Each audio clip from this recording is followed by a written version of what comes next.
Muito bem. Então, bom dia, boa tarde, boa noite para quem está nos vendo em outra ocasião, mas principalmente boa tarde aqui para Raul, Tamires, Rayane, Ricardo, Guilherme, Letícia, Luciene e André. E para o meu amigo, o Dr. Luiz Kerli. Tudo bom, doutor? Tudo bom, Estamos de Luiz? volta aqui para falar um pouquinho Tranquilo. mais de diagramas de demanda e oferta. Mais uma Agora, vez, muito bem. esse diagrama, cara, nós temos duas coisas boas para fazer aqui. Primeiro, nós vamos falar um pouquinho sobre alguns exercícios. Eu vou buscar aquela nossa última lista de exercícios, Kelly, sabe por quê? Eu descobri, por incrível que pareça, nós não tivemos gente tirando total. Tivemos um monte de gente tirando 85, 90%, mas nenhuma pessoa Uhum, acertou todas as questões. Então, uhum. nós vamos dar uma olhadinha naquelas questões para não deixar nada para trás. Em seguida, nós vamos fazer mais alguns exercícios que estão propostos lá na nossa ficha de aula e que, inclusive, vão na linha do que o Guilherme perguntou da outra vez, sobre a gente falar sobre aqueles mercados tipo mercado agrícola, mercado de drogas ilícitas, mercados assim, especiais, que tem uma atenção especial, energia e tal. Por fim, nós vamos tentar falar um pouquinho sobre o que vai ser a tarefa ou atividade assíncrona dessa semana. Doutor Kelly, você não acredita que eu peguei outro dia, por surpresa e por sorte, um programa de rádio na CBN Recife que se chama Movimento Econômico. A Sim. jornalista Patrícia Raposo, ela é uma ótima jornalista e tal. E ela tinha uma entrada de 5, 10 minutinhos ali para falar sobre o mercado de imóveis. E aí, ela foi tentar ler um estudo, explicar a demanda, a oferta, mas é uma salada. Julgaram para todo lado. O jornalista Mário Neto também se confundiu todo. A demanda cresceu, portanto a oferta vai cair. Daqueles assim, Uhum. requintes de crueldade. Então já vou anunciar para vocês que na atividade assíncrona que a gente vai passar para vocês na quinta-feira, vai ter esse áudio para vocês rirem, escutar e dar umas certas risadas, e depois vai vir as perguntas com as frases do áudio, e aí você vê se está certo, se está errado, se o diagrama está representando corretamente, se faz sentido, se não faz sentido. E aí vocês mesmos vão nos ajudar a tirar a onda da Patrícia Raposo e do Mário Neto. Pois é, eu acho que primeiro é um lugar certo para você fazer isso, que é num curso de introdutório de economia, para ver que estudar um pouco formalmente já lhe evita de fazer esse tipo de erro grande. Mas o pior que eu acho, que é de Mário Neto, que a gente sabe que eu muitas vezes também já tive conversando com ele naquelas entrevistas e tal. Primeiro, uma pessoa muito agradável e muito inteligente. Mas eu parei, Luiz, de falar dos jornalistas, assim, porque, primeiro, que eles não são jornalistas econômicos. Mário Neto é um jornalista econômico, eu não considero. Um jornalista geral tem o direito. Mas mesmo os econômicos, quer dizer, não custava nada fazer uns cursos informais de um semestre e tal, para evitar o grosso. Mas eu não falo porque, como eles ganham muito mais do que eu, então eles podem pensar que eu estou com o velho salário dele. Mas eu digo a mesma coisa que digo com o pessoal da Alemanha. Aquilo é muito bom, ok, mas não para mim. Eu não queria trocar nunca para Pois ir é. para o lugar dele. Você faz muito bem de fazer isso. É um belo serviço para. Não serviço, é uma grande contribuição, uma grande ferramenta para um curso. Ver, ó, você está aprendendo para lhe dar bases para o seu raciocínio e, e você não cometer esse tipo de erro tão comum. Então, eu estou muito acostumado com esse tipo de coisa aqui, de dizer, tá, a demanda cresceu, os preços vão crescer e tal. E a pessoa não faz a menor pergunta sobre a elasticidade da oferta, né? O que é que vai muito caro?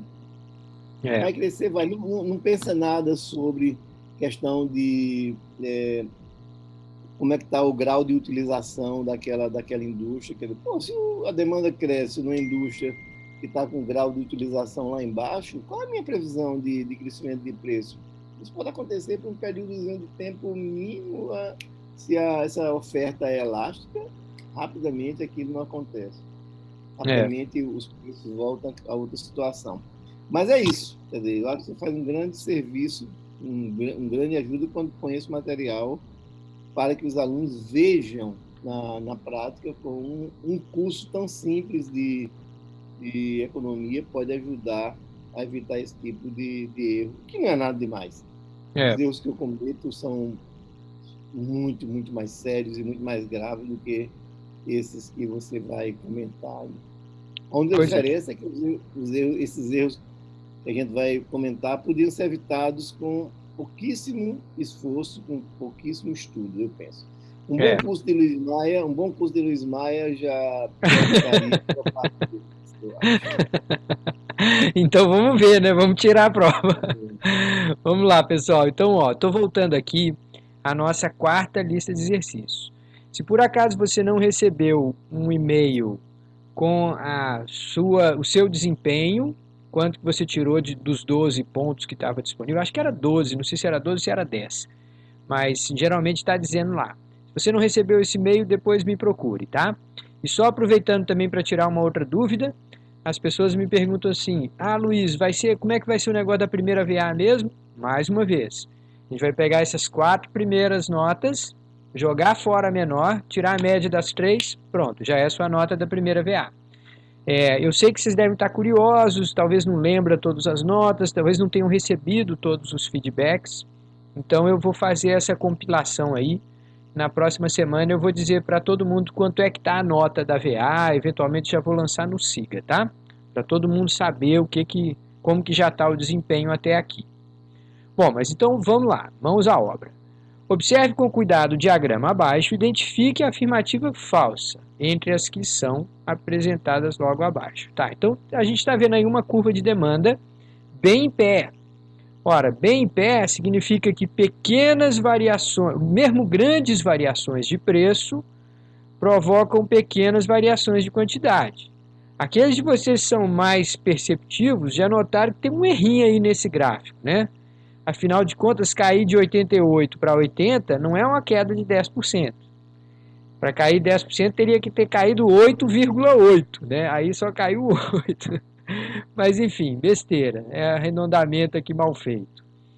Tá, mas então a gente vê que o preço subiu de 10 para 14, ou seja, 40% de aumento, e a quantidade só caiu 10, né? Então, se trata de uma demanda inelástica. Aí vem as frases. Primeiro, trata-se de um comportamento tipicamente observado em mercados como de combustíveis, energia e drogas para tratamento de doenças crônicas. Opa, vamos lá.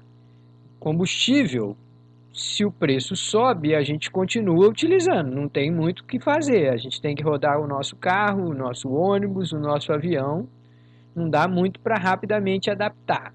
Energia também, né? Sobe a energia elétrica, a gente até comentou aqui que na época lá do apagão do Fernando Henrique, lá no início do século, a turma tentava reduzir a quantidade que gastava de energia elétrica, o preço tinha subido mais de 40, mas ninguém muito consegue se adaptar, né? Você não vai deixar de tomar banho, você não vai deixar de cozinhar, não vai deixar de assistir televisão, porque o preço da energia elétrica subiu, então a queda em quantidades é menos que proporcional ao aumento de preço. E drogas que você depende para sustentar a sua vida, bom, também não tem jeito, né? O preço que for, você tende a ter que pagar. Você não compra aquilo porque está barato. Você compra porque você realmente precisa. Então essa aqui é a afirmativa toda verdadeira. Vamos para a próxima. Registre-se no diagrama acima uma demanda inelástica em relação ao preço. Pô, aí está escrito, né? Demanda inelástica.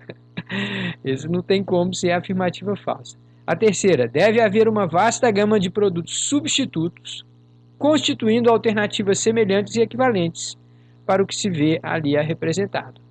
Opa, agora dançou, porque se tem substituto, o preço sobe tanto assim, o que eu faço? Eu vou lá e compro o outro. Se fosse tangerina e laranja, subiu o preço demais da laranja, vou comer a tangerina. Subiu o preço demais da uva, vou comprar maçã, vou comprar banana. Né? Não tem aquele negócio de comprar as frutas da estação? Todo mundo consegue se adaptar. Se tem uma vasta gama de alternativas, A tendência é que mudanças nos preços tendem a provocar grande reflexo nas quantidades. Então essa aqui é a afirmativa falsa, tá, gente? Não deve haver uma vasta gama de produtos substitutos. Caso contrário, com o preço subindo, as pessoas davam fora daquele lugar, compravam outra coisa, substituíam. Só para confirmar, a última expressão diz assim: a elasticidade de preço de uma curva como aquela tende a ser menor do que 1 em termos absolutos. Ora, aqui a gente pode até calcular bem rapidinho, tá? A elasticidade sempre vai ter no numerador variação percentual de quantidades. E lá no denominador a gente vai ter, nesse caso, elasticidade de preço, então vai ser variação percentual de preço. A gente está vendo ali que o preço subiu 40%. Então vou pôr aqui embaixo, mais 40%.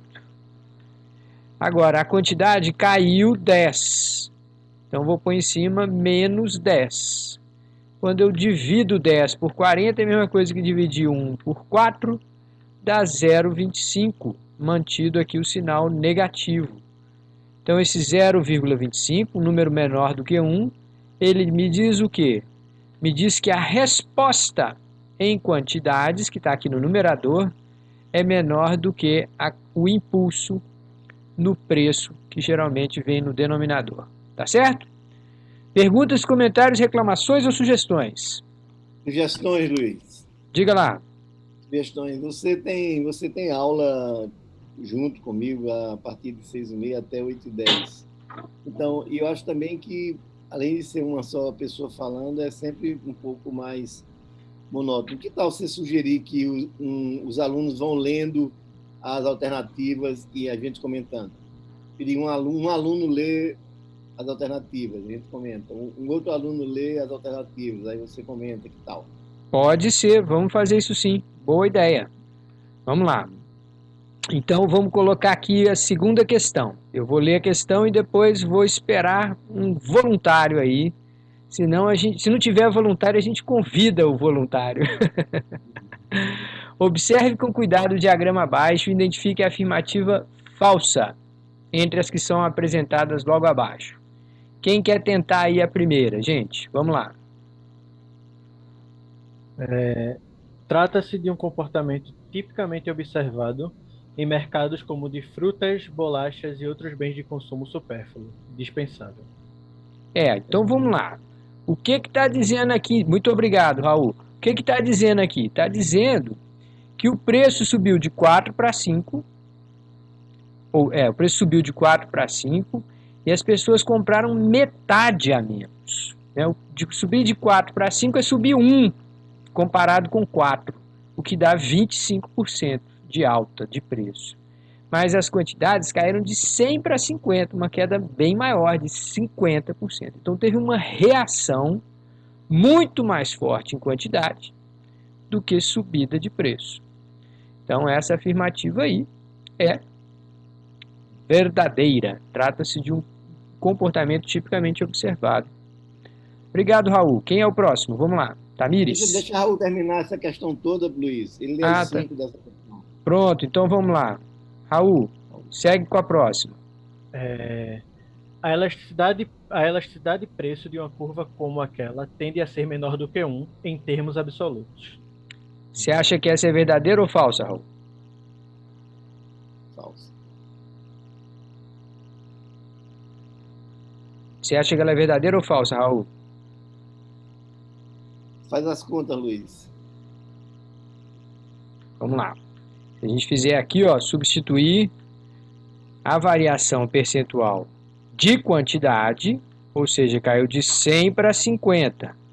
Isso é uma queda de 50%. Agora, a mudança de preço foi uma alta de 4 para 5. Subiu 1 comparado com o 4 inicial. 1 para 4 é 25%. Então, subiu de 4 para 5, teve uma alta de 25%. Quando a gente substitui esses dois caras aqui, vai dar menos 2, né? 50 dividido por 25. Então, aqui, dizendo que a elasticidade de preço é menor do que 1. É uma afirmativa falsa. Só para completar, leia aí a próxima, Raul. Registra-se no diagrama acima uma demanda elástica em relação ao preço. Verdadeiro ou falso? Falso. Essa... Verdadeiro. Verdadeira, né? Essa é elástica, né? Ela está bem deitadinha, ela é elástica. E a última? O senhor pode rolar, que eu não estou enxergando ela aqui. Ah, perdão, vamos lá. Deixa eu fechar essa criaturinha aqui. Pronto. Apareceu? Sim. Deve haver uma vasta gama de produtos substitutos, constituindo alternativas semelhantes e equivalentes para o que se vê ali representado. Verdadeiro ou falso, na sua opinião? Verdadeiro, porque uma pequena alteração no preço gera uma grande alteração na quantidade. Justamente. Quando você tem muita alternativa, você não vai deixar de te roubarem, né? O sujeito tentar cobrar caro demais, você fala, tô fora, vou comprar o alternativo. Maravilha. Aqui Qual é a falsa? Qual é a falsa, Luiz? Insiste nela. Ele já identificou, é a B. Elasticidade, então, elasticidade menor do que 1, tá errado, né? Maior do que 1, maior do que A gente calculou lá, deu Luiz, 2. você não quer falar no módulo, não, na ideia de módulo, porque 2 menos 1 às vezes dá. É verdade, tem essa preocupação. A gente tem que ter esse cuidado mesmo, porque o sinal, nesse caso, ele só está indicando que são direções opostas, né? É porque é a curva de demanda. Curva de demanda, preço sobe, consumidor quer comprar menos. Preço cai, consumidor quer comprar mais. Então o sinal ali é só para indicar as direções opostas dessas variações. Tem razão. Mas de toda forma continua falsa, né? E aqui estava dizendo em termos absolutos. Todo mundo sabe o que é em termos absolutos, né? É ignorando o sinal. É jogando fora o sinal e tratando aquilo como sendo positivo. Vamos para a questão 3. Observe com cuidado o diagrama abaixo e identifique a afirmativa falsa entre as que são apresentadas logo abaixo. Então, primeiro vou ler junto com vocês e interpretar aqui esses diagramas, depois eu vou pedir alguém para fazer a leitura das afirmativas. Primeiro caso aqui, a gente está vendo uma curva em pé.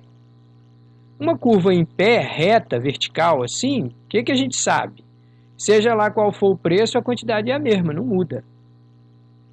Tá? Nesse caso aqui, a curva é deitada e é mais para horizontal. Nesse caso aqui, a curva está mais em pezinha, talvez mais próximo de vertical. E no último caso é uma curva completamente horizontal. Tá? E aí a gente vai tentar interpretar, conforme o diagrama, a gente vai ver cada uma das frases. Deixa eu diminuir um pouco o tamanho aqui, para ver se cabe mais coisa na tela. Quem quer começar lendo as afirmativas?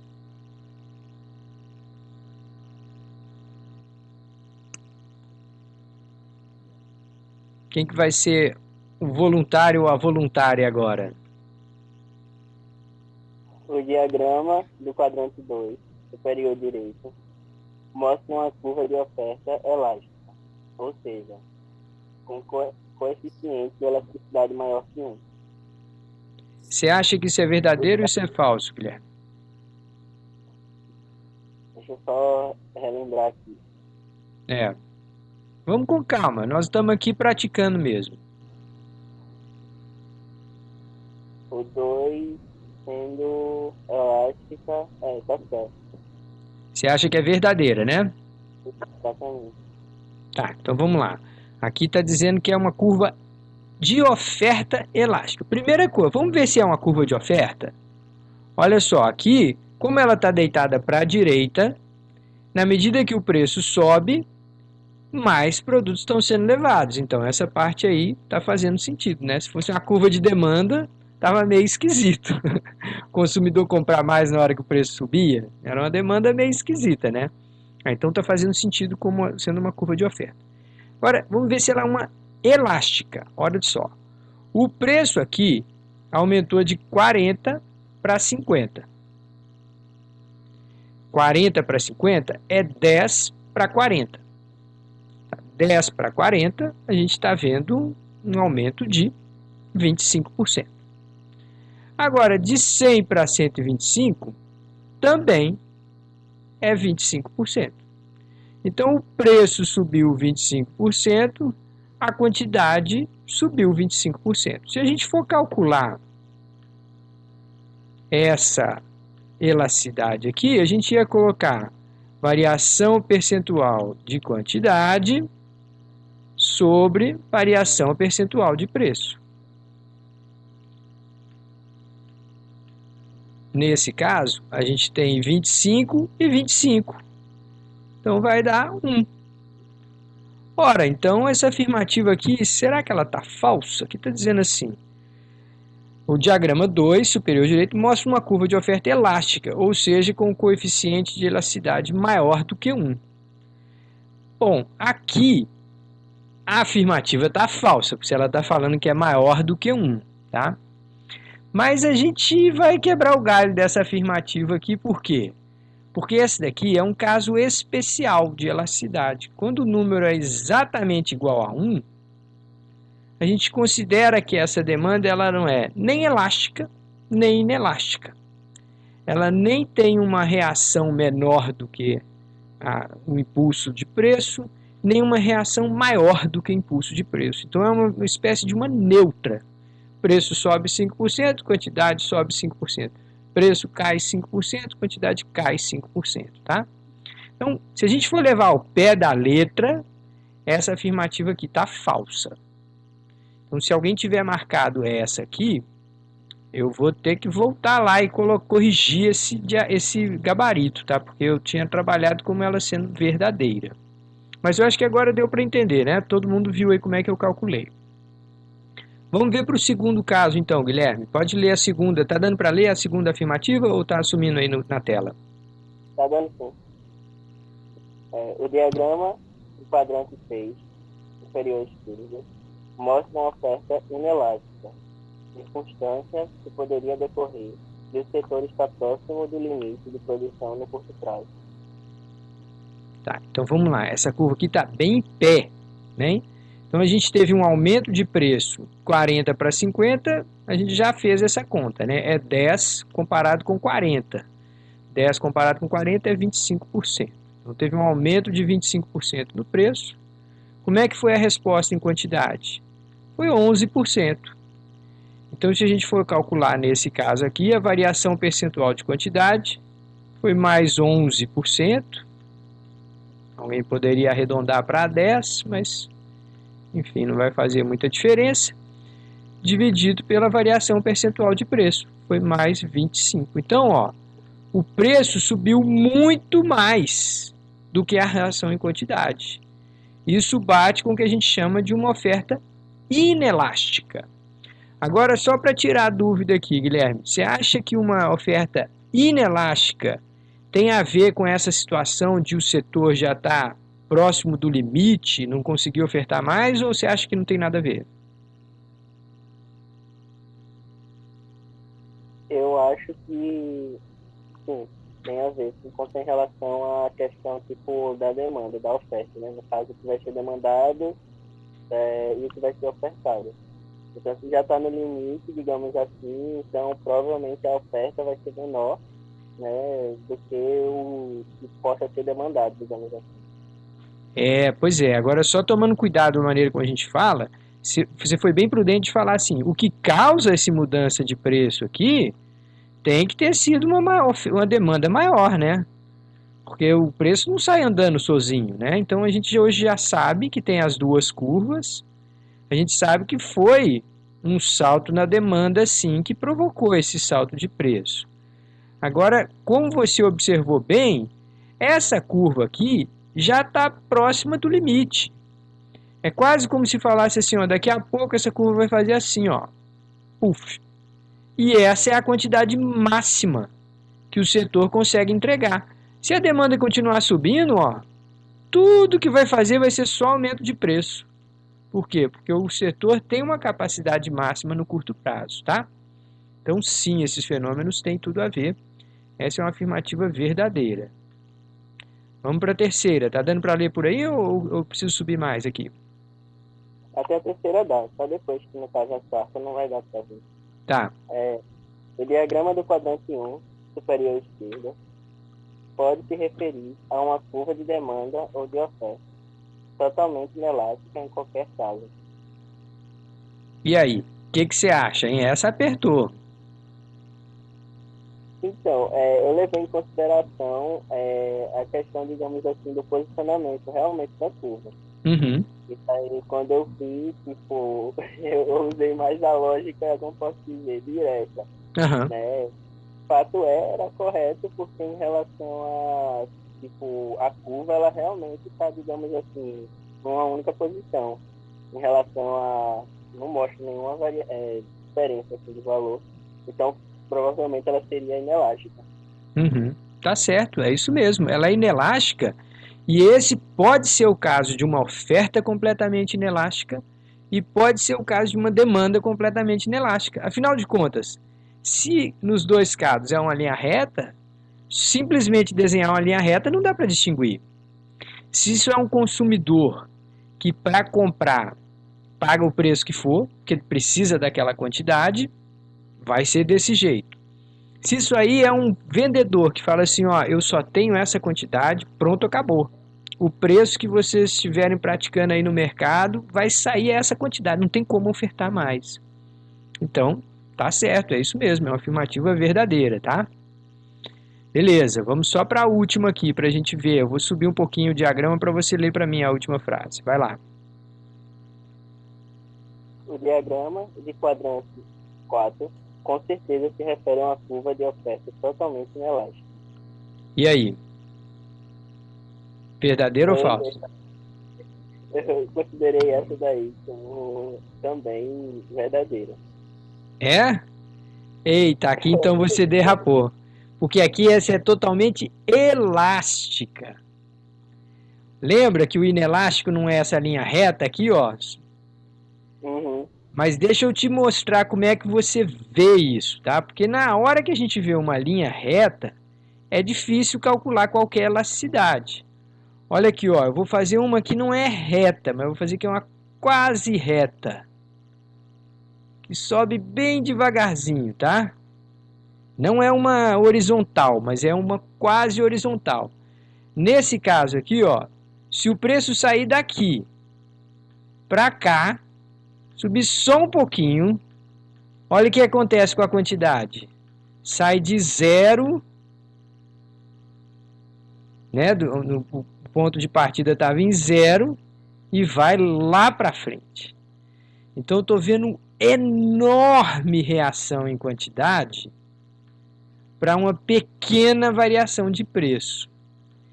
Se a gente continuar inclinando mais essa curva para a direção de horizontal, ela vai ter ainda uma reação maior em quantidade, mesmo que a mudança de preço seja 1 centavo. Então, no limite, quando ela é essa linha reta, a gente chama essa curva de totalmente elástica, tá? É que é super reação a qualquer variação de preço. É totalmente elástica. A inelástica, igual está na frase, é nesse caso aqui, é quando a quantidade não muda, no matter what, não importa o que aconteça. Certo? Foi aí que eu derrapei. Tem nada não, mas é bom, é bom. Obrigado aí pelas dicas, pela leitura. Vamos lá, quem que vai ser o próximo candidato aí? Agora a turma vai ficar nervoso, vai ficar todo... Ah, meu Deus do céu, eu vou acertar. Não precisa disso não, tá, gente? O exercício até já acabou, vocês até já mandaram o exercício. Agora é só chorar ou rir. E tem uma frase que eu gosto muito, diz assim: tudo que dá pra rir, dá pra chorar. Depende do peso e da medida. Vamos lá. Questão de hora e lugar, Luiz. É, isso aí. Vamos para a questão 4. Quem que vai ser o próximo leitor aqui? Mas o senhor vai ler a questão ou eu leio também? Pode ler também, Tamires, vai lá. Certo. Questão 4. Qual das afirmativas abaixo, acerca da elasticidade preço da demanda, é falsa? A. Certo. O coeficiente da elasticidade preço da demanda é um número negativo em geral. Você acha que essa é verdadeira ou falsa, Tamires? essa é verdadeira, porque aí Isso. entra em questão que o preço e a quantidade de demanda andam em direções opostas, né? Exatamente, mandou bem, mandou muito bem. A segunda. A segunda, letra B. Trata-se de uma razão entre porcentagens, como a gente já tem visto com os cálculos, né, que você faz. Essa daí foi presente de Natal, né? Vamos para a terceira. Letra C. A elasticidade e preço da demanda não tem qualquer relação com a inclinação da curva. Falso. Então, vamos lembrar aqui, muito bom, você acertou, Tamires, mas vamos lembrar aqui que essas duas coisas têm uma influência uma na outra. Não é a mesma coisa, né? Porque calcular a inclinação de uma curva, a gente não usa porcentagens. Mas as duas coisas estão associadas. Uma curva mais inelástica tende a ser mais em pé, uma curva mais elástica tende para a horizontal. Então, tem uma relação sim, você identificou certinho. Só para conferir se eu não fiz besteira, vamos ver a última aqui, a letra D da questão 4. Ela mede a sensibilidade dos consumidores em relação a eventuais mudanças nos preços. Sim. Beleza, muito bom. E essa é uma informação importante, né, Tamires? Porque a gente está estudando ciência do consumo, a relação econômica, né, a influência da decisão econômica, muitas vezes a compra envolve outras coisas, mas o aspecto econômico, a sensibilidade a preço, é muito importante para a gente entender o consumo, né? Ótimo, vamos lá. Deixa eu ver se tem mais um candidato aqui. Quem que vai encarar a quinta?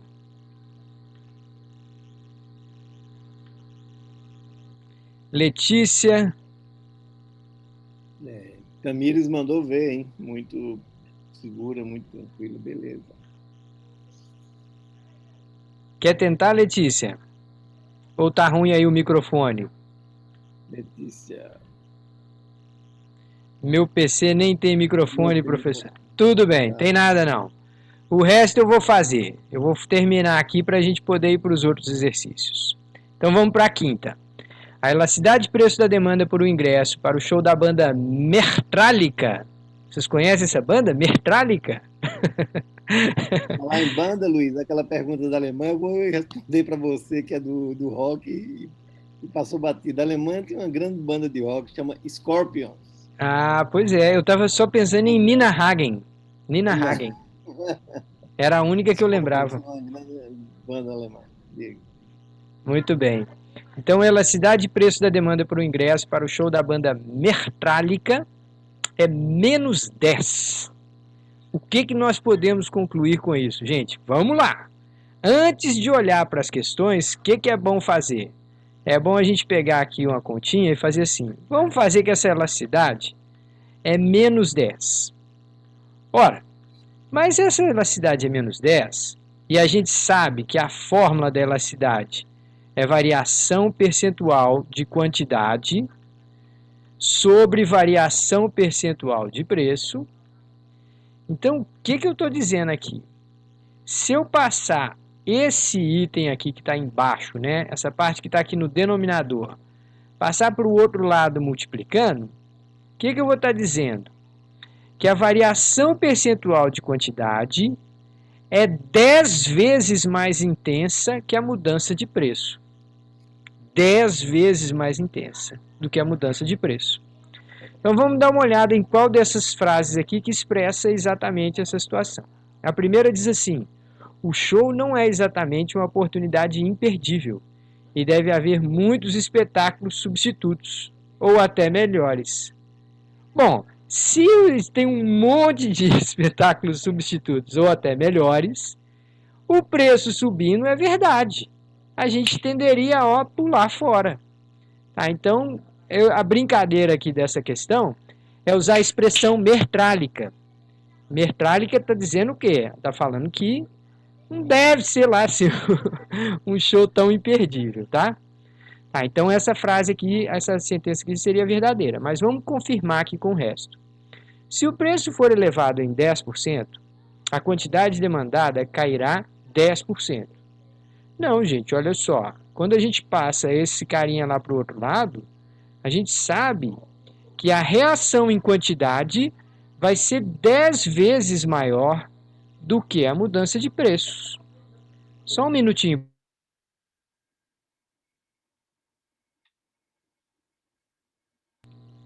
Desculpe. Então vamos lá. Se o preço for elevado em 10%, a quantidade cairá 10%. Opa, se fosse na mesma proporção, 10 sobre 10 daria 1. Não é esse caso, né? A terceira frase. O show pode ser considerado um bem inferior. Opa, aqui tem uma pegadinha, hein, gente? Por quê? Porque tá com cara de que essa banda de rock aí não presta. Mas o que é um bem inferior? Um bem inferior é que quando a renda sobe, é que a quantidade cai. É bem provável que seja o caso, mas a gente não pode afirmar nessa questão. Né? Aqui no enunciado da questão, a gente não tem essa informação. A gente só sabe a elasticidade de preço, ou seja, a sensibilidade do consumidor a mudanças de preço. Eu concordo, tá? Tem uma grande chance disso aqui ser verdade, mas a gente não pode afirmar com segurança, tá? A última afirmativa diz assim: a demanda é claramente inelástica em relação à renda. Ô, meu amigo, nem tem essa informação aqui. Então essa aqui é obviamente falsa, tá? Essa é falsa e essa aqui é falsa. Então a resposta certa nesse caso seria a primeira. Perguntas, comentários, reclamações ou sugestões?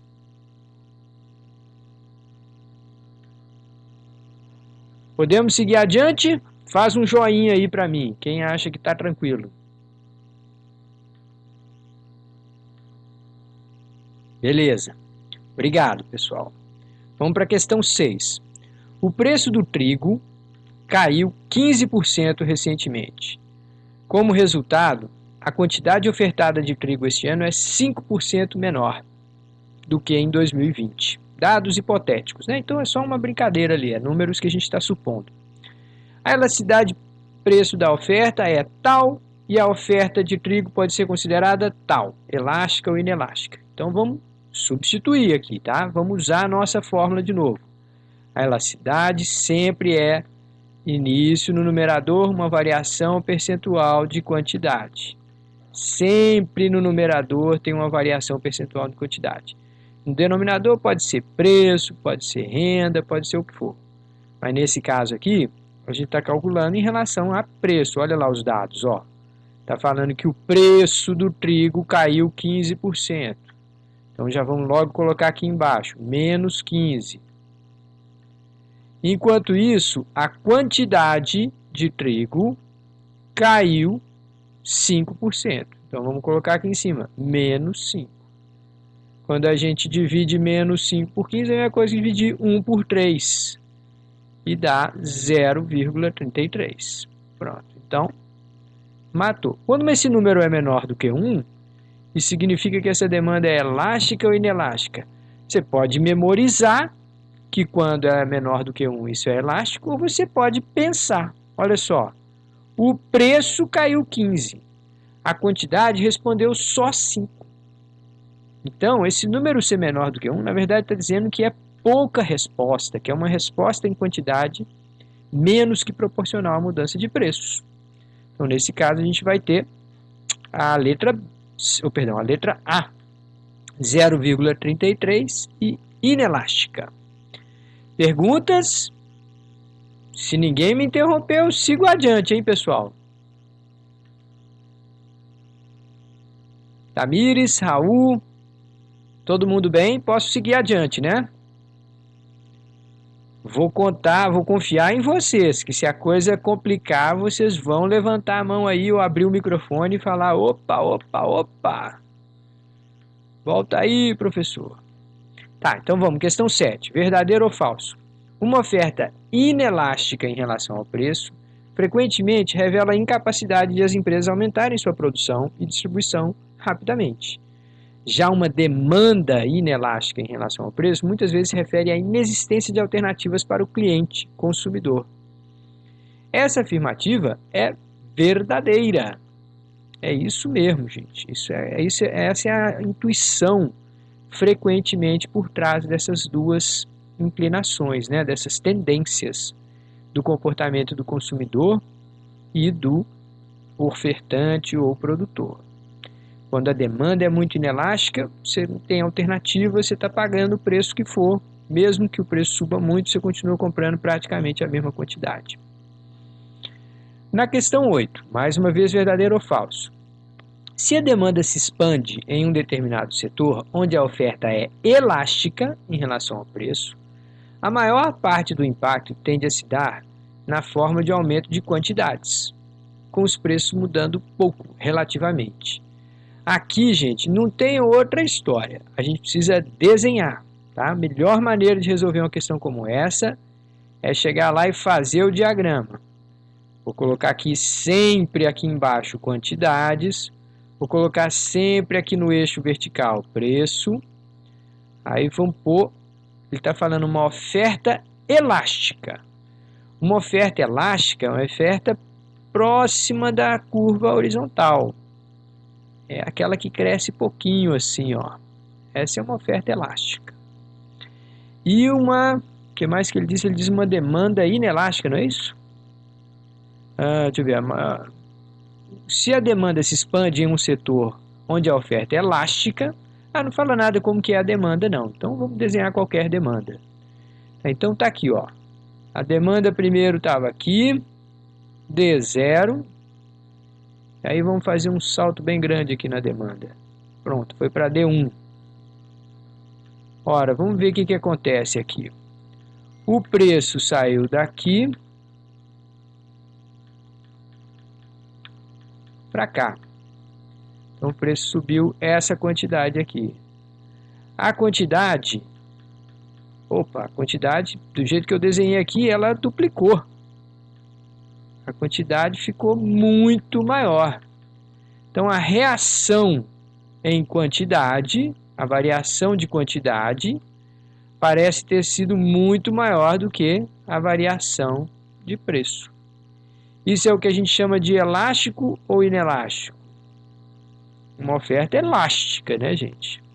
Então isso daí bate com a afirmativa. Se a oferta é elástica, uma maior demanda vai impactar aumento de quantidade. Os preços podem mudar pouco. Essa afirmativa está verdadeira. Faz sentido, pessoal? Essa é uma questão um pouquinho mais difícil, porque ela precisa você testar, né? A afirmativa não traz muitos dados. Você precisa de alguma forma visualizar isso. Todo mundo entendeu? Qual que é a melhor maneira de fazer essa questão?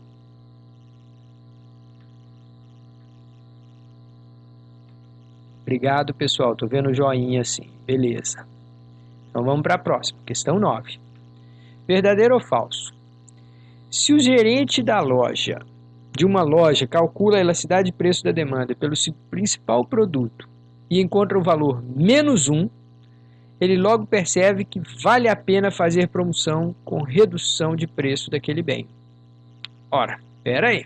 Vamos ver essa história aqui. A elasticidade de preço aqui que ele calculou é -1. Ora, -1, o que está dizendo aqui? Está dizendo que se ele reduzir preço em 10%, o que vai acontecer com a quantidade? Vamos pôr X aqui. Se a elasticidade é -1, vou supor aqui uma redução de preço de 10%. Coloquei -10. O que vai acontecer com a quantidade? Passo o -10 para lá. Então vai ficar mais 10. Então, olha só o que acontece. O faturamento desse cara vai depender de preço vezes quantidade, né? O preço de cada um que ele vende vezes o número de quantidades que ele vendeu. Se um desses itens sobe 10%, o outro cai 10%, o que acontece com o faturamento? Fica igual. Então, esse caso de elasticidade de preço igual a -1 é aquele caso em que você fala, bom, aqui não adianta muito gerir preço. Se eu subir preço 10%, vendo 10% a menos. Se eu reduzir preço 5%, só vendo 5% a mais. Então, se as direções para esses termos aqui, ó, da continha, são do mesmo tamanho, se as setinhas aqui forem do mesmo tamanho, o resultado não vai alterar o faturamento dessa loja. Então, nesse caso aqui, ele percebe que vale a pena fazer promoção? Está errado. Não vale a pena fazer promoção, não. Quando é que vale a pena fazer promoção? Quando esse número aqui é -2, -3, ou quando esse número aqui é menos 0,5? O que vocês me dizem?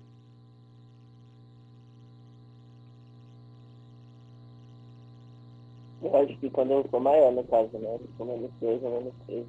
Exatamente, porque aí, ó, uma redução. Imagine que esse número seja -3. Uma redução de 10% no preço ia gerar um aumento de 30% nas vendas. Agora você já sabe, quando você entrar no shopping, olhar para a vitrine de uma loja e ver assim, desconto de 30% nessa bolsa, pode saber que aquele ali é um produto que, quando ele reduz 30% o preço, a quantidade que ele vende é 40%, 50%, 60% maior. Senão, o gerente estava louco, então o gerente vai perder o emprego. O dono da loja vai chamar o cara e vai falar: meu amigo, assim você me quebra. A gente tem que fazer promoção naqueles produtos em que o consumidor é altamente sensível. E aí vem a última questão 10, verdadeiro ou falso. A elasticidade de preço da demanda vai muito além de um conceito teórico discutido em salas de aula. Relações como aquela informam cada vez mais a tomada de decisões por gestores estudiosos de muitos dados sobre seus negócios. Essa daí é ou não é presente de Natal? Presentinho de Natal, né? A gente tem falado isso aqui para vocês. Isso aqui é verdade, tá, gente? A elasticidade de preço é algo que está na base da tomada de decisão de quase toda a operação comercial sofisticada. Tirando aquele mercadinho de bairro, e mesmo assim, no mercadinho de bairro, às vezes a dona Francisca lá é sabida, ela sabe em quais produtos que ela coloca redução de preço e a loja enche, que o produto sai rápido. Ela também sabe a elasticidade, tá? Só que isso não tem nada a ver de livro-texto, isso é muito real. E quando você entra no supermercado, passa seu cartãozinho lá, ele não sabe que é você, Guilherme, que é você, Tamires, ou que é você, Raul. Ele sabe que é o 283794835890. Ele tem esse número, ele sabe, ele vê o que você compra, quais são os seus hábitos, qual que é a sua renda mais ou menos, ele sabe tudinho. Nós vivemos num mundo de dados. E esses dados são usados muito frequentemente no comércio, tá bom? Muito bem. Perguntas, gente? Alguma dúvida? Gostariam que eu voltasse a alguma dessas questões? Acho que não, né? Vocês não me interromperam até aqui? Tá, então agora nós vamos para continuar um pouquinho as nossas fichas de aula, mas nesse caso é aquilo que a gente chama de exercícios resolvidos em sala. Então eu vou colocar aqui algumas questões, gente, porque elas acabam sendo oportunidades para a gente expandir a nossa compreensão de como que essa ferramenta aí está sendo usada. Tanto o diagrama de demanda e oferta, como esse conceito de elasticidade. Então, eu vou compartilhar aqui com vocês a nossa ficha de aula. Por favor, confirme para mim aí, Kerly. Vocês estão vendo aí exercício em sala para nos familiarizarmos? Sim. Tudo bem. Sim. Beleza, obrigado, gente. Então vamos ver lá. Olha só a falta de criatividade do professor de vocês. Ele foi buscar tapioca e coxinha. Vamos ver como é que funciona isso aqui. Suponha que tapiocas e coxinhas de galinha sejam bens substitutos. Eu nem acho que seja não, viu, Kelly? Mas ali naquele shoppingzinho ali da frente da Rural... Com certeza é. É ou é cachorro quente com tapioca? Não. Coxinha, cachorro-quente, tapioca, todos eles são concorrentes porque, em geral, a pessoa faz uma refeição pequena. Então, o cara não compra vários, ele compra substitui o outro rapidamente. Todos eles, eu acho que são substitutos. Tapioca, sachê, todos eles são substitutos, na minha opinião. Pois é. E é aquela questão, né? Se eu posso comprar uma tapioca por R$2, se tem o pastel do lado de R$2,50, a gente pensa assim, melhor o pastel. Aí, ó, o pastel. Eu não acho, eu sempre como a tapioca. Não, mas você já comeu muito pastel ali na frente também, quer? Quase nada, Luiz. Quase nada. Não é minha praia, não. Toda a turma da tapioca também.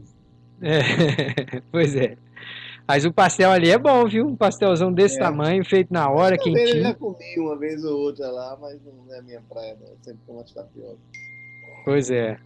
Vamos lá, olha só, gente. Por que a gente coloca essa questão como uma questão de sala de aula? Porque aqui a gente tem que pensar lateral.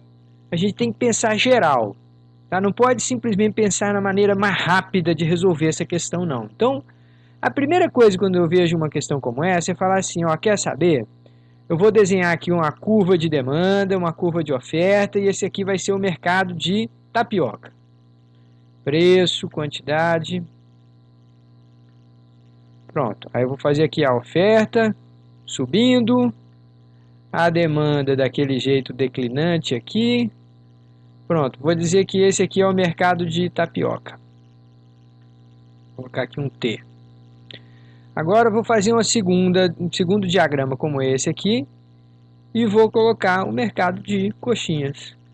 Então também é a mesma coisa, só fazer 2 diagramas, praticar um pouquinho de desenhar esses diagramas, né? Preço, quantidade, preço sempre no eixo vertical. A gente faz uma curva de oferta, faz uma curva de demanda. Pronto, demanda assim, a oferta subindo, tá bom. Aí eu volto para ver essa questão. Suponha que tapioca e coxinha de galinha sejam substitutos. Vocês confirmaram para mim que eles são. Se houvesse aqui uma inovação na produção de carne de galinha desfiada, então lá na indústria começou a produzir de uma maneira mais fácil e tal. Ora, quando a gente pensa em inovação, mudança tecnológica, a primeira coisa que a gente pensa é custo. Afinal de contas, nenhum empresário vai comprar uma máquina nova, vai investir numa tecnologia nova, se aquilo ali só faz aumentar o custo. Provavelmente o que ele vai procurar é o contrário. É uma máquina que produz ou mais com o mesmo gasto, ou gasta menos para produzir a mesma quantidade. Então, inovação, mudança tecnológica, a gente sempre tem que pensar aqui redução de custo. Mas aqui, essa mudança foi no setor de galinha desfiada, que vai impactar lá o mercado de coxinha. Vou colocar aqui Cox, para não ter dúvida. Cox e TAP. Pronto, agora vamos aqui, vamos interpretar junto. Essa mudança foi no setor lá de coxinha de galinha, supostamente. Essa mudança foi uma mudança de custo de produção. E essa foi uma mudança favorável. Ora, se a mudança foi de custo, a primeira coisa que a gente pensa é que o impacto imediato vai ser sobre a curva de oferta. Afinal de contas, o principal determinante das condições de oferta é custo. Se essa mudança foi positiva, a gente vai fazer um deslocamento dessa curva de oferta para a direita.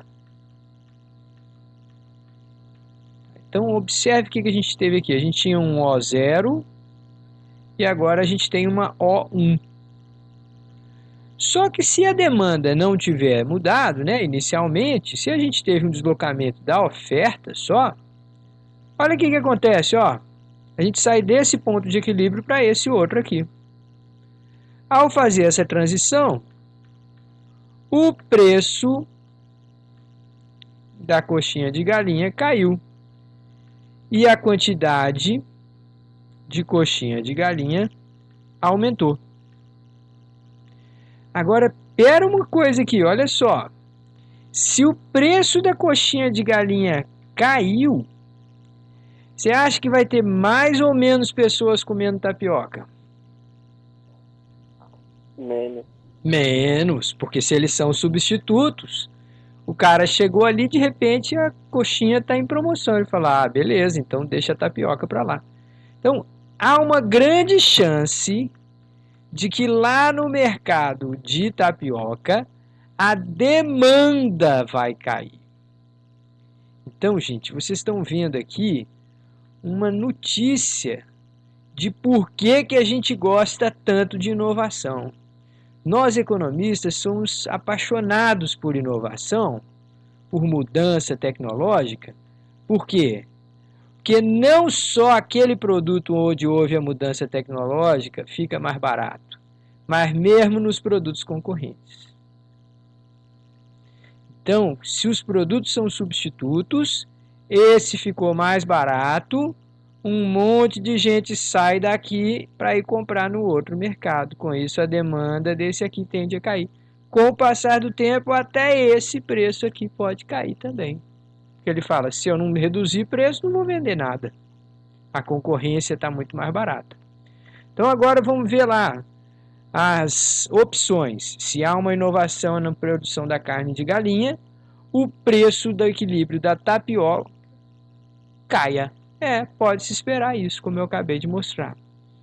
A quantidade de coxinhas de galinha negociadas no mercado seja reduzida. Não, no caso das coxinhas a gente viu crescendo a quantidade. O preço de equilíbrio da tapioca não se altere. Não, isso aqui, um deles elimina o outro, né? Então, se um está verdadeiro, o outro está falso, quando você lê duas questões assim, você já sabe que vai marcar ou uma ou outra. E aqui, no nosso caso, a gente já viu que o preço de equilíbrio da tapioca caiu. E o último, a quantidade de tapioca vendida seja menor. Opa! Esse caso aqui pode ser verdade também. Porque a gente teve aqui no mercado de tapioca, a gente teve uma queda na demanda. Com uma determinada oferta, olha o que aconteceu, ó. Quantidade caiu e preço caiu.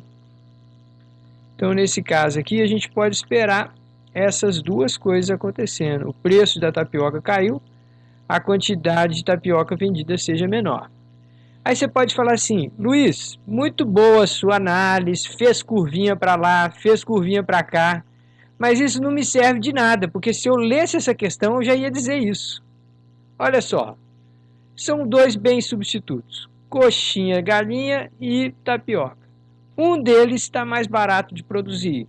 Bom, pode ser que ele chegue mais barato lá na ponta, pode ser que mais gente queira comprar. Por outro lado, se mais gente está comprando coxinha, é possível que menos pessoas estão comprando tapioca. Então, dá para deduzir, se você ler essa questão. Por que a gente usa o diagrama de demanda e oferta, gente? Porque o diagrama de demanda e oferta ajuda a gente a organizar o raciocínio. O que acontece primeiro?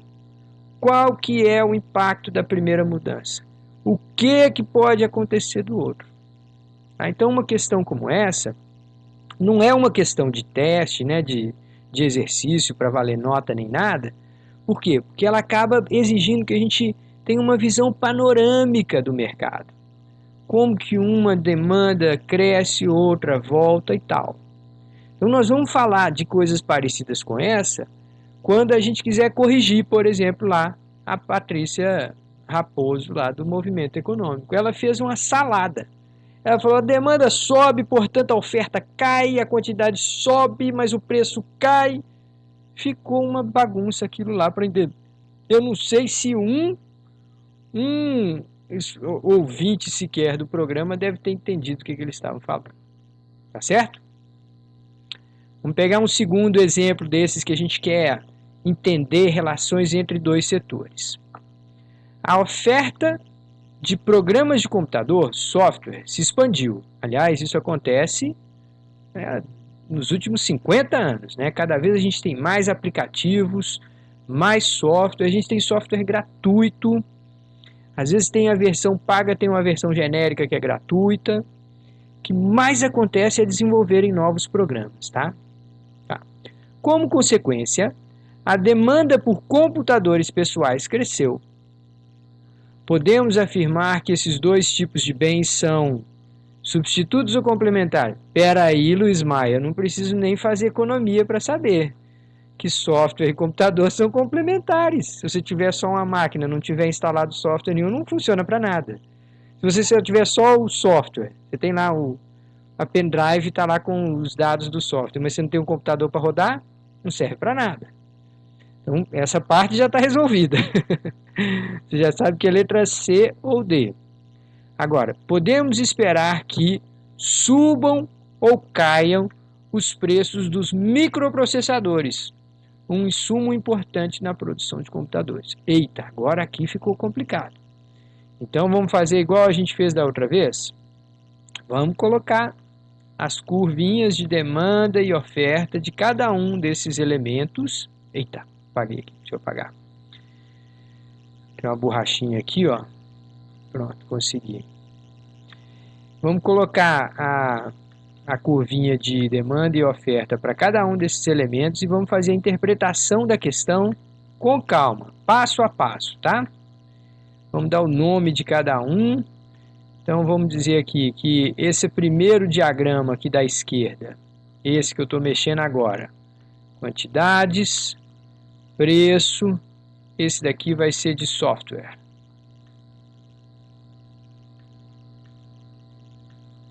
Pronto, aí eu faço aqui uma curva de demanda, perdão, uma curva de oferta, uma curva de demanda. Ele está falando que a oferta de programas de computador, software, se expandiu. Beleza, então vamos expandir um deslocamento para a direita. Essa é boa notícia, sempre, né? Porque o que acontece? O software fica cada vez mais baratinho. A oferta se expandindo, o preço tende a cair. Apesar da gente estar comprando cada vez mais. Então, o crescimento da oferta é aquilo que falta num país igual ao Brasil, viu, gente? O que nós estamos precisando aqui é fazer crescer essa oferta. Por quê? Porque a gente compra pouco e os preços são altos. Se a gente conseguisse deslocar a curva de oferta no Brasil de quase tudo para a direita, a gente teria custo de vida menor e mais pessoas podendo usufruir daqueles bens. Tá, seja como for. Aqui a gente está vendo software caindo. Aí agora vamos para o mercado de computador. Se a gente sempre compra essas duas coisas juntas, né, a gente sempre tem que pagar pelos dois, quando o preço de um dos bens no pacote ficou mais barato, a gente tende a comprar mais dos dois. Então eu vou desenhar aqui uma curva de oferta, uma curva de demanda, só que aqui eu vou fazer um crescimento da curva de demanda. Por quê? Porque ficou mais barato o software, o pacote software mais computador está mais em conta, eu acabo comprando um pouquinho mais de computador. Tá, então eu saí daqui para cá. Ora, na hora que isso acontece, a gente sabe que essa indústria está vendendo mais computador. Para vender mais computador, existe lá um outro mercado, que é o de microchip, microprocessadores. Ora, o cara que monta o computador, ele provavelmente vai ter que comprar mais microchip para atender, ó. Olha a quantidade aqui, ó. A quantidade ofertada de computador não aumentou? Para colocar mais computador à venda, esse pessoal vai ter que comprar mais microchip. Se a oferta estiver constante, a tendência é que também nesse mercado a gente vai ter uma variação de preços. Tá, então, podemos esperar que subam o preço dos microprocessadores, um insumo importante na produção de computadores. Então, a resposta para essa questão seria a letra C. Agora, você deve estar olhando para mim e perguntando assim, Luiz, você não está extrapolando o uso desse negócio, não? Um monte de mercado, um monte de diagrama. Não, pessoal, eu queria contar uma historinha para vocês, que talvez seja uma das grandes mensagens desses exercícios que a gente está fazendo aqui. Pensem comigo, por favor, Não nesses exemplos que eu estou dando de sala de aula, de um software daqui, um computador dali, uma coxinha de um canto ou uma tapioca de outro. Imagine que eu fosse tentar desenhar diagrama para cada um dos produtos que são negociados diariamente na cidade do Recife. Não, peraí, professor, mas aí são centenas de milhares de produtos. Não, mas tudo bem. Imagine que eu não tenho um quadro branco, não. Eu tenho uma parede de um prédio. Pensa assim, um daqueles prédios lá da esplanada dos ministérios. Aqueles prédios são retos assim, ó. Imagina aquilo tudo ser um quadro branco. E eu começo a desenhar diagrama para cada um dos produtos. Demanda e oferta para computador, para livro, para macaxeira, para farinha, para vestido, para televisão. Eu vou desenhando aquele monte. Eu tenho uma parede de um prédio de 10 andares, toda coberta desses diagramas. Tá. Ainda que a gente tentasse representar a economia por esse monte de diagramas, o mais importante que essa representação me permitiria mostrar para vocês é que esses diagramas se ajustam uns pelos outros. Da mesma forma que eu falei assim, aqui mudou alguma situação no mercado de software, acabaram comprando mais computador. Mas para vender mais computador, alguém teve que comprar mais microchip. Então, se a gente pensa numa economia real, em que tem 200 mil, 300 mil produtos sendo negociados diariamente, imagine o cara, por mais sabido que seja, tentar decidir uma pessoa para onde vai o preço. O presidente que for, o deputado que for, o senador que for falar, não, passa uma lei, está proibido cobrar mais do que R$2.000 no computador. Se a pessoa tenta intervir no mercado como esse e amarrar, travá-lo, ele está ignorando o fato de que essa rede, esse painel gigante de um monte de mercados interconectados, ele funciona de maneira a repercutir na própria rede as mudanças. A ideia que eu acabei de escrever para vocês, na economia, tem um nome, se chama equilíbrio geral. A ideia de que os mercados estão todos conectados e que se a gente der uma pancada muito forte em um mercado que seja, a gente vai ver aquilo se propagar por toda a economia. No final das contas, mesmo que sejam pequenas variações, você vai encontrar em toda a economia. E um exemplo para mostrar isso é um exemplo que acontece, por exemplo, com pandemia, ou que acontece quando tem uma guerra, quando tem um 11 de setembro, um atentado das Torres Gêmeas. Quando você tem ali um evento como aquele, inicialmente você poderia falar assim, bom, afetou o mercado de Nova York, afetou o mercado de imóveis de Nova York, afetou... Não, peraí, meu amigo, afetou, ninguém mais está viajando, fechou o espaço aéreo mundial, os aviões não decolam, não, agora eu não quero viajar, não, agora está proibido migrar de um país para outro e tal.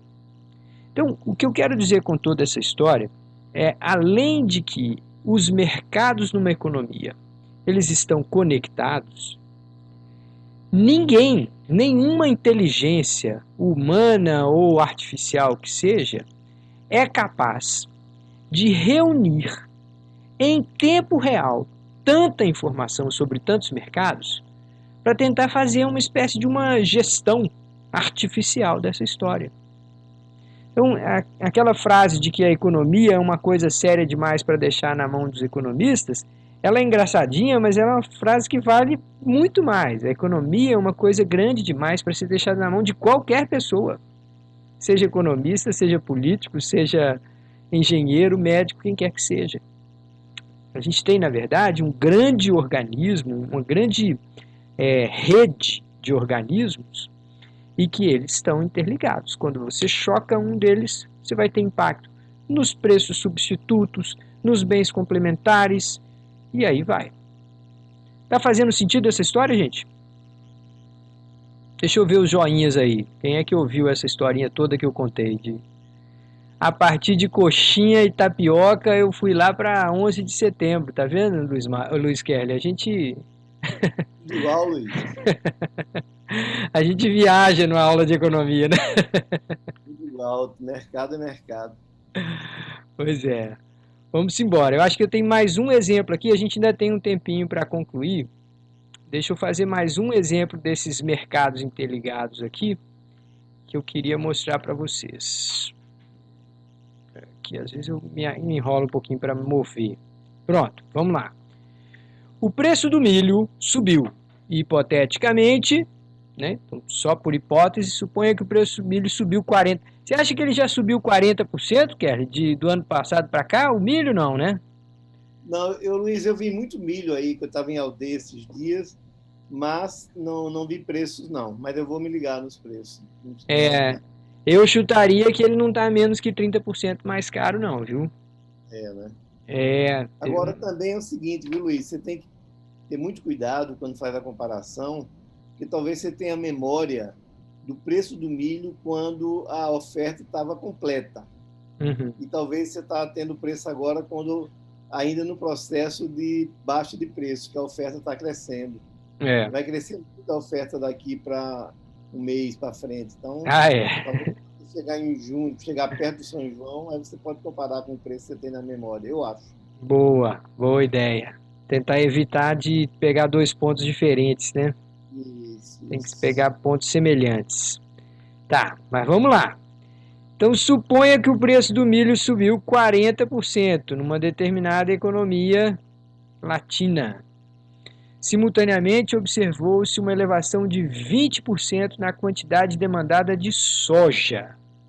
Opa! Milho e soja? O que será que tem a ver uma coisa com a outra, hein, Kelly? Milho e soja?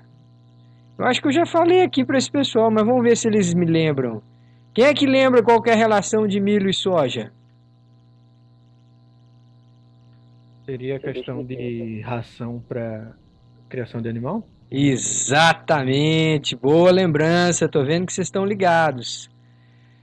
O milho, ele constitui o carboidrato e a soja a proteína vegetal.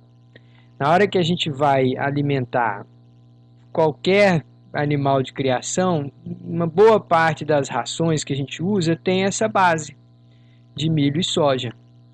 Então nós vamos desenhar aqui a curva de oferta, a curva de demanda de milho. Vamos pôr aqui milho e oferta e demanda de soja. Mas do jeito que eu estou descrevendo para vocês, então, esses dois produtos seriam complementares, né?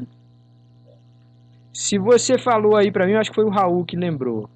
Se esses dois produtos são complementares, ou seja, quem compra milho acaba tendo que comprar soja mesmo, então a gente tem que pensar que esses dois caras não podem ser substituídos, tá? Mas vamos ver como é que está a questão aqui. O preço do milho subiu 40%. Então, alguma coisa aconteceu aqui, pode ter sido uma oferta menor, pode ter sido uma demanda maior, mas o preço do milho subiu 40%. Com isso, observou-se uma elevação de 20% na quantidade de soja. Opa, peraí. O milho ficou mais caro, a gente comprou mais soja, então esses dois caras estão sendo tratados como substitutos.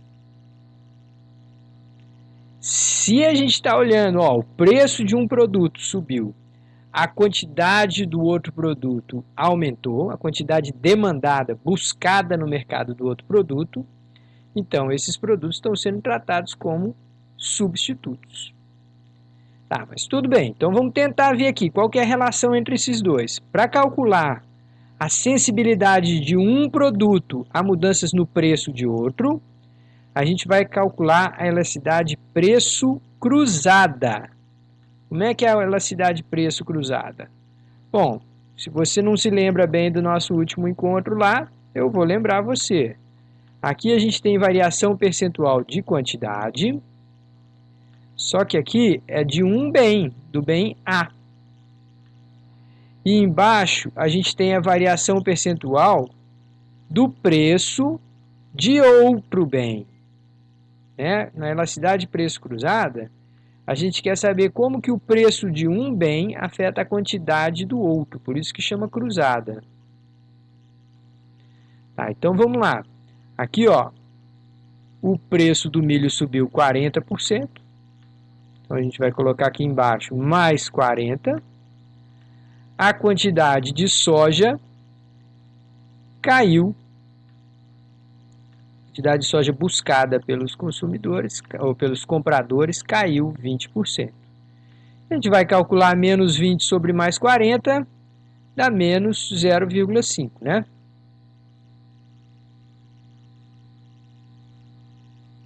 Ah, não, desculpa, é mais também aqui. Dá mais 0,5. Pronto. Agora vamos dar uma olhada lá que tem. Segundo essa questão aqui, soja e milho são substitutos. Por quê? Porque o preço de um subiu, a quantidade do outro aumentou. Essa demanda é elástica ou inelástica? Ela é inelástica. A gente está vendo um número aqui menor do que 1. Em outras palavras, a reação em quantidades é menor do que a mudança de preço. E o cálculo que a gente fez é 0,5. Então, seria substitutos, inelástica e 0,5. Seria essa segunda letra B aqui. Tem duas letras B no exercício. Então, são substitutos, inelástica e 0,5. Qual que é o problema dessa questão? Essa questão está dizendo que soja e milho são substitutos. Agora vamos parar e vamos perguntar assim. Tá, a gente sabe que se a gente for fabricar ração de boa qualidade, a quantidade de carboidrato, de proteína que a gente vai colocar é bem específica. Você não pode sair assim misturando. Mas também tem aquela possibilidade de falar assim, olha, tal produto está mais caro. Ajusta aí um pouquinho a fórmula, ninguém vai notar e tal. Então é possível que tenha lá algum tipo de reequilíbrio aí. Mas vocês entenderam, né? Essa questão ela está violando um pouquinho os princípios desse mercado. Que esse mercado, na verdade, o que a gente sabe é que milho e soja é complementar. Tanto é que hoje a gente vê no Brasil crescer a quantidade demandada de milho, crescer a quantidade demandada de soja, e nos dois casos é o mesmo comprador, que é a China, comprando mais milho, comprando mais soja, não só do Brasil, mas do mundo inteiro. Para que eles estão comprando tanto milho e tanta soja? Principalmente para produção de proteína animal, ou seja, para fazer ração. Tudo bem? Eu acho que com isso a gente conclui o nosso objetivo para a aula de hoje. Pessoal, como eu disse para vocês, eu vou interromper aqui o compartilhamento. Como eu disse para vocês, o objetivo nosso aqui era fazer exercícios que são mesmo um pouco mais complexos, mas que tem uma mensagem por trás, tá? Esses não são os exercícios que a gente coloca para a prova, para avaliação, mas é exercício que a gente começa a brincar com a maneira de pensar do economista. O economista é esse cara que pensa assim, vem cá, o que explica o preço dos imóveis? Aí você vai ver lá a Patrícia Raposo falando, preço do aço. Aí o economista para e pensa assim, peraí, eu preciso do aço para fazer imóveis residenciais? Precisa, tem os vergalhões, tem estruturas metálicas da base, da fundação. O professor Kelly é engenheiro, ele sabe explicar melhor do que eu aí. Fui. Mas enfim, você até entende que tem uma relação, mas você fala assim, bom, mas peraí, será que o aço é um custo tão importante assim na obra? Será que ele significa 20%, 30% do valor? Estou achando que está meio exagerado, então. Será que aço explica aumento do custo de tamanha monta que o preço dos imóveis estão subindo tão forte assim? Então deixa eu procurar outro culpado. Deixa eu ver como é que está salário. Não, o salário não está subindo. Está todo mundo numa recessão, tá? Deixa eu ver como é que está a energia. Eita, energia. Tudo que a gente transporta tem energia embutido. Se o preço da gasolina, do óleo diesel está subindo, rapaz, lascou. Combustível vai ser custo em toda a economia. O que mais que pode explicar? Então, gente, essa ideia é que a gente precisa entender não apenas um mercado, seu deslocamento de demanda, deslocamento de oferta, o consumidor está com uma renda menor, ele compra um pouco menos, a demanda cai para a esquerda e tudo mais. Isso é importante a gente entender. Mas na economia, a mensagem principal é que frequentemente as coisas acontecem simultaneamente, uma gama de fatores. Então a gente tem que fugir de explicações simplistas, tá? Quando alguém disser assim, o imóvel está subindo por quê? Porque o preço do aço subiu. Opa, calma aí. Vamos procurar aí que deve ter mais coisa acontecendo, tá? Então não quero fazer o spoiler aqui, mas já estou dando algumas dicas aí de que vai ser a resolução dos exercícios que a gente vai colocar amanhã para vocês. Tá certo? O que mais? Tamires fez um joinha aqui para mim, Guilherme, Luciene eu acho que não falou nada hoje. Rayane, Ricardo, todo mundo bem? Ok, pessoal. Então, nós vamos interromper aqui hoje, lembrando que o seguinte, nós estamos na nossa 8ª semana. Então, nós estamos ali bem mais ou menos no meio do curso e nós estamos com um ritmo bem tranquilo, tá? Nós ainda temos um pedacinho das fichas de aula que foram colocadas para semanas 6 a 8 ou 7 a 8. Nós temos uma partezinha que ainda não foi vista. E nós vamos gravar aí uma outra aula, uma aula assíncrona, falando um pouquinho sobre quando o governo mete a mão nesses mercados, tá? Quando o governo coloca imposto, quando o governo estabelece piso, ou coloca preço máximo, teto, ninguém pode comprar mais caro que isso. Então, na próxima semana a gente vai falar um pouquinho sobre isso, tá? Sobre intervenção do governo nos mercados. Mas é importante que vocês brinquem lá com esse exercício que a gente vai passar. Eu vou dar um tempinho maior, né? A gente vai colocar a lista só na quinta-feira, portanto, vou dar até a quarta-feira seguinte para vocês trabalharem. Se tiverem dúvida, nos procurem. Nós temos 2 professores, ó. 2. Olha que luxo que vocês têm. Aí pode procurar pelo WhatsApp, pode botar a pergunta lá. Às vezes a gente está respondendo a lista de exercícios, fica na dúvida. Pronto, pode parar, interromper sua resolução, botar uma perguntinha ali e a gente responde muitas vezes bem rapidinho, tá? E aí, na próxima semana, falei no início sobre comentários sobre controle social na Alemanha e Bélgica. É Dr. Kelly que falou isso, não? Não. Quem foi? Não foi eu que falei, alguém escreveu aí. Aqui no chat, eu acho que foi Luciene. Falei no início sobre o comentário. Ela está dizendo que ela falou. Pois é. É um pouco do que a gente está discutindo aqui, né, Luciene? A gente está vendo, às vezes tem essa ideia de que os mercados funcionam livremente, tudo, mas muitas vezes tem instituições, né? Tem pressões, tem governo intervindo, tem tributação e tal. E a gente vai tentar mostrar nessa próxima aula, a gente vai tentar mostrar maneiras não muito boas do governo intervir. Tá? Tem outras maneiras, nós vamos também tentar mostrar isso. E os comentários dos jornalistas que você ia fazer? Pois não, esse vai ser o exercício que eu vou colocar para eles amanhã. Eu posso pôr o link já para quem já quiser matar a curiosidade. Eu acho que é uma boa ideia. Eu tenho o link aqui do áudio, que a pessoa já pode começar a dar risada. Deixa eu pegar aqui o áudio, que aí você já pode começar a ouvir. Boa ideia, que aí a turma já começa a praticar. Vou pôr aqui no chat, tá, gente? Observem aí o chat. Pronto, tá? Já vai direto para o áudio, aí já dá para ouvir. É uma entradinha de 8, 9 minutos que a Patrícia Raposo conversa um pouquinho com o Mário Neto.